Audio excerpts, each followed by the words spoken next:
Yeah.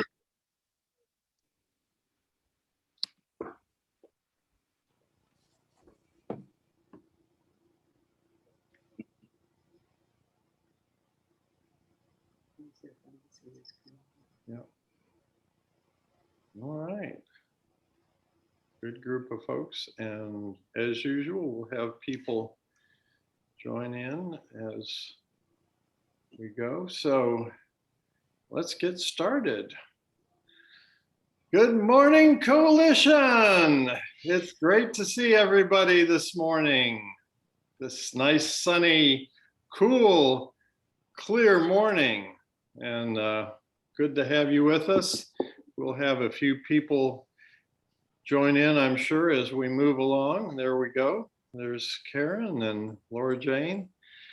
So welcome to the next edition of the North Carolina Serious Illness Friday Facts.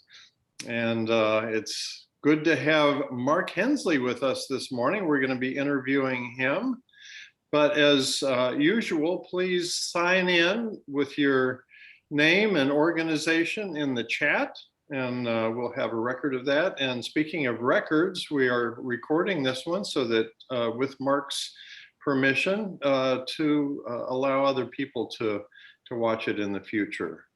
And now I'm going to turn it over to Allison, who has a couple of updates for us. Hi, everyone. Good morning and happy Friday. One very important update is today we do have our clinical practice forum. This will be our last forum for the summer before we begin again in the fall. So please join that today. Registration is located on the flyer. And again, this forum features coalition members Deborah Love and John Moskop. So please join us for that. And then just a reminder for the whole group that we do not have a July coalition meeting. So enjoy your month off and we will see you again in August. We will still have Friday Facts in July, so we look forward to seeing you during that time. Thank you, David. Thank you. Except we are not having Friday Facts next week because of the holiday. So let's get into it. Mark Hensley, Associate State Director for AARP and a member of our coalition, and was with us in the NCIOM Task Force on Serious Illness Care. So Mark, welcome to Friday Facts. It's a pleasure to have you here. Thanks, David and Catherine. So Mark, tell us a little bit about your growing up, some of the things that we might not have known, where you grew up, you know, what was unusual about when you were growing up? Well, you know, when you're growing up, you don't think it's unusual till you look back. But I grew up in Marion, North Carolina, and I actually grew up in a mill village. My family had worked at Marion Manufacturing from the beginning. My grandfather swept the floor at age 7. Now, what is, I guess, unique, I remember being about 10 years old and realizing that my parents were a lot older than everybody else's parents. And that people would, especially teachers, think that my mother and father were my grandparents. Because at that time, at 10, my father was 60 and my mother was almost 50. So it's a little scandalous in 1970 for a 50-year-old man and a 37-year-old woman to have a kid, but they did, and it was me. So when I was in my 30s, my father was in his 80s and had Alzheimer's disease. And I was dealing with very much caregiving issues, and also grew up around caregiving because my grandfather, who lived with us, was born in 1894 and a World War I veteran, and he very clearly remembered Civil War veterans. Wow. He went to work in a cotton mill as a child. So one of the things that I did was kind of break that cycle.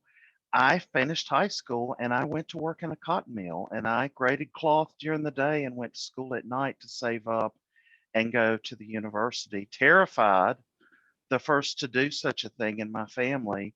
But when I tell that to people, they're just completely blown away that I worked in a cotton mill, that you wore earplugs, because imagine 700 looms slamming together like the clap of thunder in a room all at one time. and seeing people come out after 12-hour shifts smelling like burnt cotton. And I remember when I went to college, my supervisor said, now you go to the university, come back and we'll make you a supervisor on the third shift. And I thought, buddy, you ain't never going to see me again. Now that is an amazing story, Mark. You know, this region is known for its fabric and textiles and so forth, and yet you have seen that come and go. Maybe not come, but it go. So and worked in it. That's fascinating. So Mark, I can make a bad joke here about being a nitpicker, but I won't do it. But I can imagine that that's where you've gotten some of your particularities. That is very true. That is very true.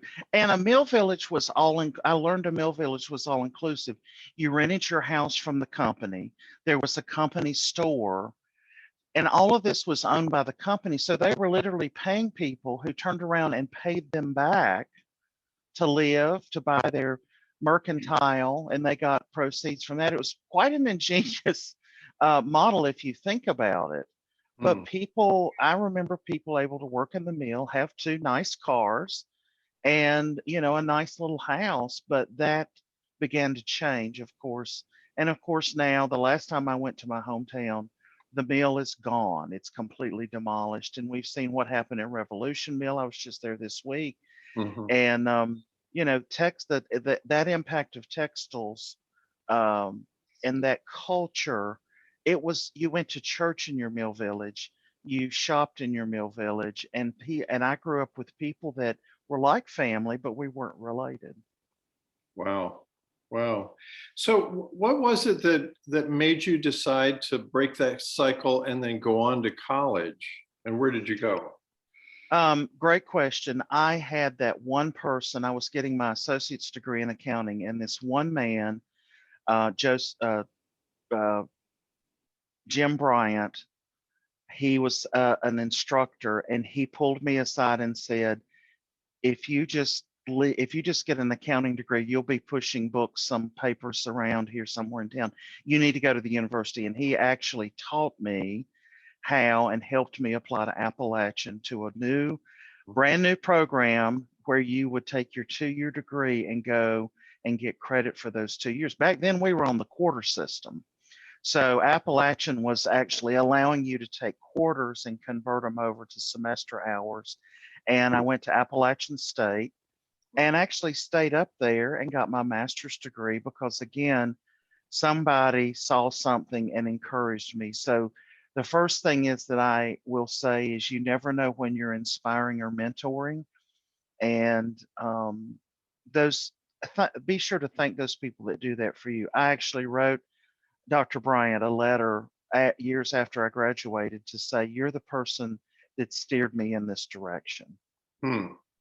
Great thought. And that should be a common approach for all of us. That's good. Thank you. So you got to Appalachian State, you went to Boone, you got your bachelor's degree, stayed on and got a master's in what? Adult education and leadership. I thought I was going to go on and get my EDD and work at the safe ivory tower the rest of my life. And then there was a hiring freeze in state positions, and I needed a job. And I answered a little ad for a contracts manager at the Area Agency on Aging, and that was in 1994. I remember, and I was thinking about how to share this. I went into that office and I didn't know what I was doing, but there was a book on the bookshelf and it was called The Age Wave. And The Age Wave had been written, one of the first really big publications about what was coming, the silver tsunami. We don't say that anymore, you know, big water kill lots of people. But the shift in the demographics. And immediately I thought to myself, I'm where I'm supposed to be. I had dealt with those issues in my family caregiving. I hadn't yet to experience even on a more personal basis. And I saw the value when I rode out to, you know, do compliance monitoring in Yancey County of home delivered meals.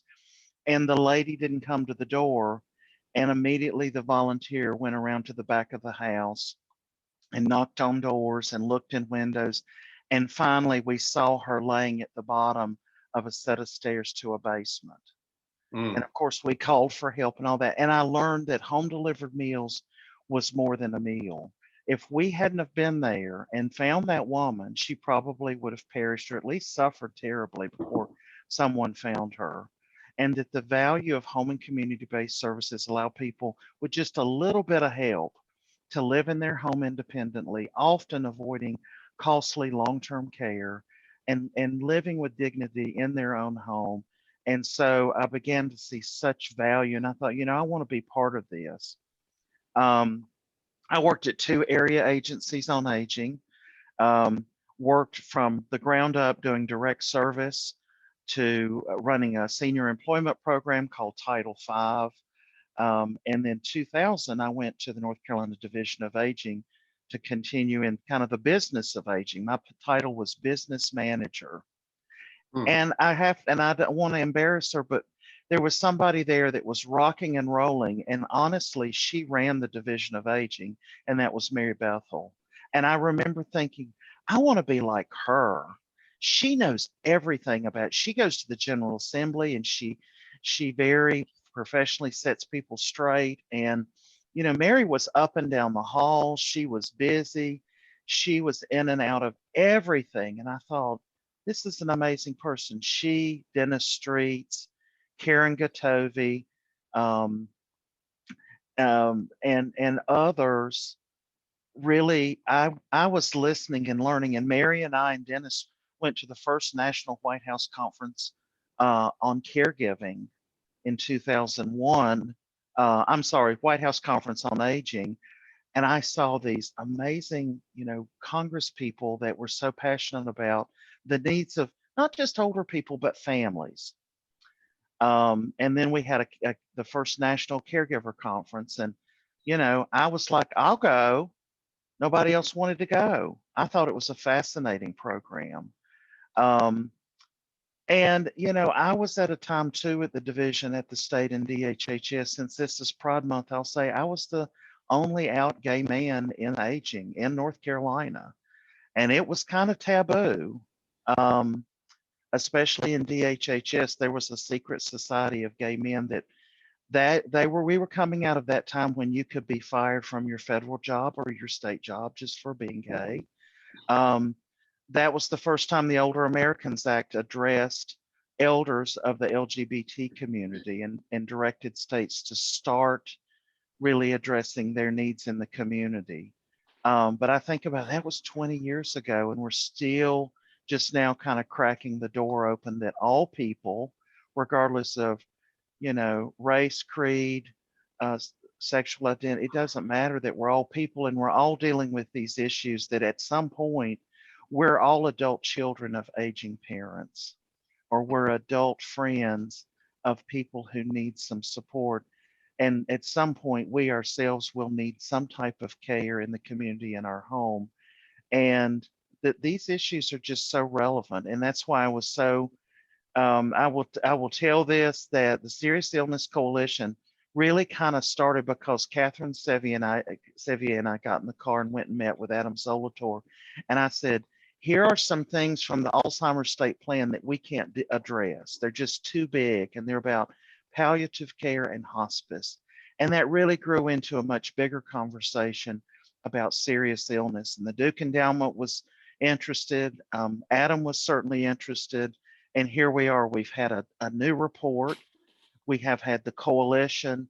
There is a much bigger conversation because Mary and Karen and a lot of people can attest to this. There's always been a big fat wall between the community work, social work, and healthcare.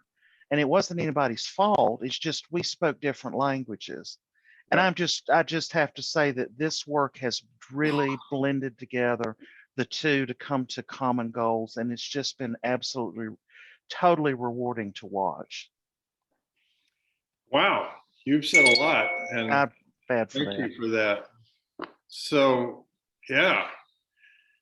So let's and great things to remember. And thank you, Mark, for that story of how things have progressed both for you personally and then professionally, and how you've been engaged. So you jumped into the gay pride issue.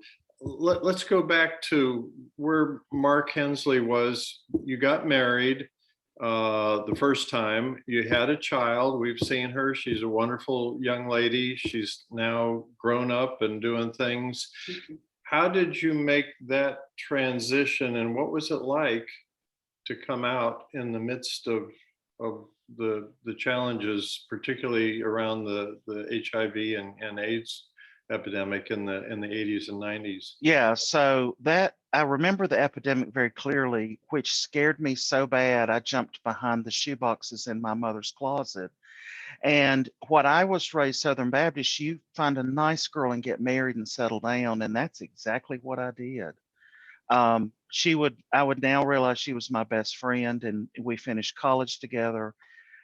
We had a child that I loved and adored, but there comes that time of authenticity that it was totally about living a life of building a life with a person that should have been my life partner, taking out the trash, uh, raising our child, all of those things. And my wife was still pretty young, and I said, we amicably divorced. It cost, I remember, $86. And we divided our things, and she went on to remarry and have an, another family, and we raised our daughter together. At one point we lived on the same street, which made it really easy to walk back and forth. um, but yeah, we've got this amazing kid that is so liberal and such a champion. She teaches school in Durham County now. She's 25 years old, which makes me go, oh wow, now I'm doing this aging thing.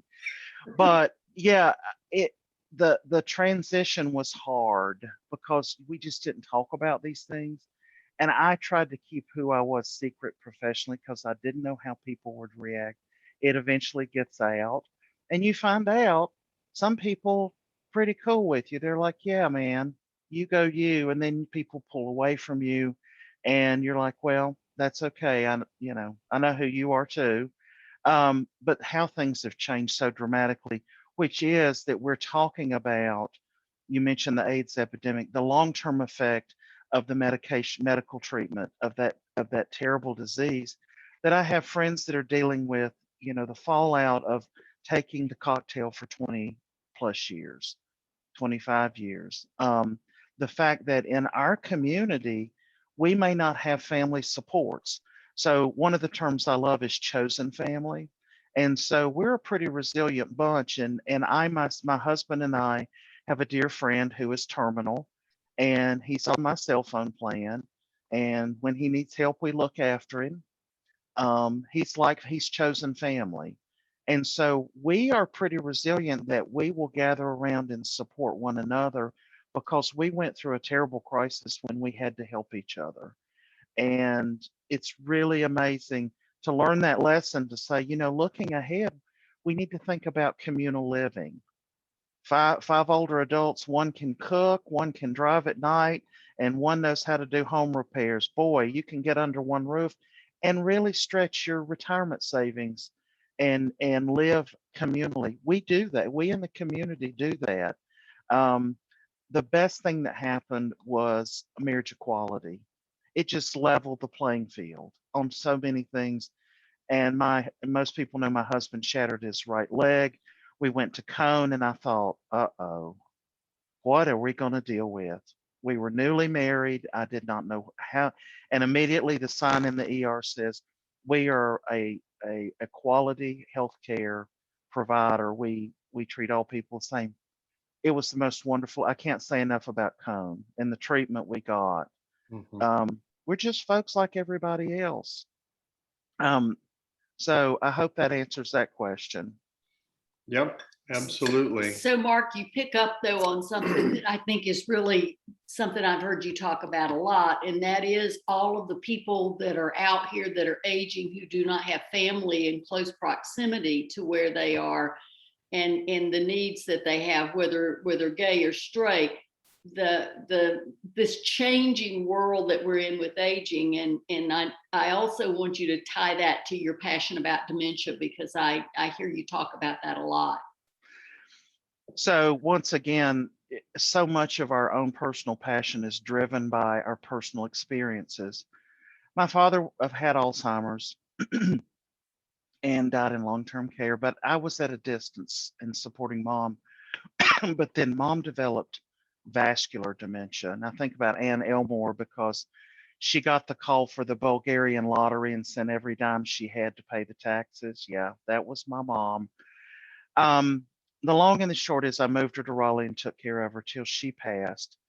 But having lived through two different types of dementia makes you a really big expert. And I got so interested in that, and learned that this becomes such an everybody issue. It's the fifth leading cause of death in our country now is dementia. And we had the Alzheimer's task force now a number of years ago. Mary was on there and others. And we really opened up that this is something we all need to think about, and that is brain health. We talk about heart health, we talk about some, but everything is really brain health.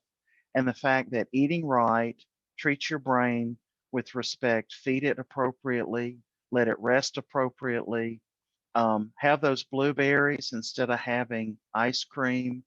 Have this morning, I had my low fat vanilla yogurt with whole berries on top. I would rather have a bacon, egg, and cheese biscuit. But taking time to walk, taking time to nourish your brain, and remember those 6 pillars of brain health, all those things are good for the rest of your body. And I know that's a passion that Catherine shares as a healthcare professional, but these are applicable across the lifespan. It's not just when you get older, but it's applicable to everything, that if you can keep that brain taken care of and you follow the simple tips of brain health, it's going to help you remain independent. And that independence, of course, leads to a much better outcome for preparing when you do need that caregiver. Very well said. Thank you. And you are living it. You are living the things that you preach. I know that because you're my friend. I will say one other thing. All right. I'm a bad caregiver. I hate bad smells. I don't like to wait on people. I hate sick people. So I'm so passionate because I think there should be a law that if you as a child don't want to see one of your parents or both of them nude, you shouldn't have to. And it's not any fun for the parent either. So, I love these people that are born. My mother was a born caregiver. She took care of her mother, her father, her sister, my dad, and me. But that experience taught me everybody's not equipped. Mary's been a caregiver, was a caregiver forever and a day, but it's hard. Mhm. And people need help and they're desperate for it. So that's what fuels me to get up and be that advocate, because these issues are just they're everybody issues. And when there's too much help out there, please call me because I've not seen it yet. That's a great point. Well, you're speaking to a whole bunch of advocates here, so I know that you're resonating. So I see the question here from Ann Elmore. You'd mentioned Ann earlier. She says, "Thank you for sharing your story." And there's a bunch of people that have thanked you for that. And I don't know if you see that in the chat, but they do. But Ann says, one area of mutual interest is the issue of solo agers. Mm-hmm. Please share more about chosen family and other approaches to address in terms of solo agers. Well, thank you, Ann, and I adore Ann for what she's done for a number of years now. We also call them elder orphans, and I had the opportunity. A good friend of mine had what he called his adopted grandfather. This was an older man who was gay, but he had never shared it with anybody. He had a long career as a marching band instructor. He was 93, and the normal things started happening. And my friend said, "I want to look after Mr. Ed." And he said, he was a nurse. He said, "I'll do the personal care. Will you handle the business stuff. And so once I gained Mr. Ed's trust, I did all the paperwork stuff, which I'm good at. And he would go over and, just put lotion on his dry feet. And we moved him eventually to assisted living. And he lived out his days in that assisted living because we teamed up as friends to look after this person. So, Anne, what I say to you is, it's funny and it's kind of sad. Sometimes you can trust friends better than your own blood family. So determine who's trust. Because I've gotten, Mary has too, these calls forever. My family's a little different. My sister collects wine bottles and my brother collects women, and I'm the only one to take care of the problem. And that's more typical than you think. And if you don't have things in place, pick somebody you trust that will carry out your wishes and care for you when you don't have a voice, and do that legally. And even if you have blood family, sometimes you have to go with that friend that's non-partial, or you have to choose one child over another, because that one child is like Karen Appert, who will do it and can do it and loves to do it, but everybody's not good at it. So I've seen actually a neighborhood of people in Raleigh, in old Raleigh, that there was a lady who was from Germany. So she still had broken English, but she had retired as the librarian at the Raleigh City Library. And all of those neighbors just sort of surrounded her, and they took meals to her. There was an attorney who, of course, he got power of attorney. They had it all worked out, and they had enough shifts to just sort of look after her and take her where she needed to go, that her evening of life, the story for her was not being a ward of the state in a long-term care facility alone. And I just thought that was so beautiful that a neighborhood came together. So you can define it however you want. It all is around a term we all admire, and that is 4 letters called love. So one of the comments I want to point out and add something to is from Shane Lucas. He said, I had to explicitly remove family from my documents because they are not knowledgeable about what I wish to happen. And I want to add to that, Ames Simmons, when he spoke to this group, I know some of you were here, talked about the real crisis of that in making medical decisions, particularly in the trans community, because of the hormones and the some of the treatments that people are on when they become seriously ill. So Mark, what do we need to do to even push the ball further as far as rights go for transgender and other LGBTQ folks? Have the conversation. Don't assume that they have taken the steps or know where to get the resources. The first step is Secretary of State's office. But regardless of your age, we know, for example, that death among transgendered African American women has not declined at all, even in the last year. Having those documents in place, having emergency plans in place, having the conversation, because it's just so vitally important. If you're in, it don't matter who you are, if you're in a car accident, that can happen to, God forbid, any of us. Having that in place, I will tell you, I carried my parents' power of attorney in my briefcase all the time when they were alive, because when the other shoe dropped, and I promise you it will, that was like a master key that opened any door. I'd go up to the glass window, and that one piece of paper would open the door. It opened the door at the bank. It opened anything. And I thought, this is amazing that this little piece of paper that didn't take a real lot of effort. It took me 5 years to get my mother convinced to do it now. But once we did it, we were good. And just to go to Karen's, just Google 6 pillars of brain health, AARP. And I was trying to do that, and I kept getting events that are coming up, but it's all over the internet under AARP, 6 pillars of brain health. Wonderful. I'm watching the clock. Sorry. Yeah, no, you're right on time. Thank you, Mark. So we appreciate so much your forthrightness, your being willing. And I didn't even ask you about Maryland and all those things. Don't go there. That's so old.